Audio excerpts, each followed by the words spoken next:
Who are some of bands' weakest links?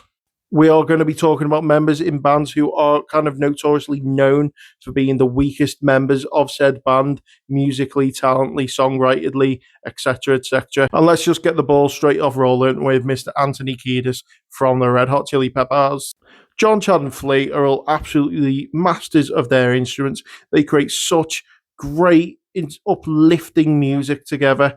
And then you kind of have Anthony, who's kind of there along for the ride. Being a founding member, he was never really going to be replaced. And to be honest, I know if you ever come across a hater of the Red Hot Chili Peppers, they are always going to go to Anthony Kiedis. They're always going to critique his songwriting, his vocals, etc., etc. However, me personally, I have never had an issue with his vocals. Sometimes I think he shines really well as a good, kind of vocalist and frontman. Sometimes the lyrics even kind of hit you a bit, and they kind of take it a little bit out of field sometimes.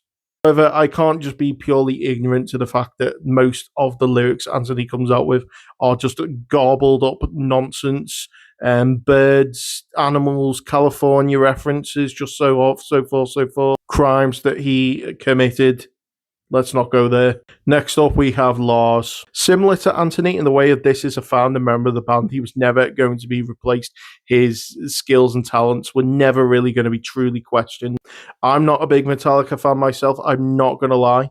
But one thing I do hear out of the Metallica camps is just how bad Lars is as a drummer. I'm not as drum literate as I would like to be, but even on recent listens of Metallica songs, I've noticed that the drumming is just really clunky and stiff and just does not work for the band that Metallica is. It's kind of crazy, really. Carry on picking on drummers. Meg White of the White Stripes.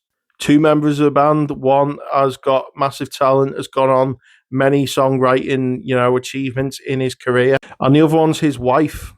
Or was it his sister? I'm pretty sure it was his wife. In fact, I'm pretty sure they were married and then they divorced and then they formed the band. I don't fucking know. The way she was pretty buns. I've never used that word before until now. What other weakest links can you think of? What other band members kind of let the band down? Let me know in the comments.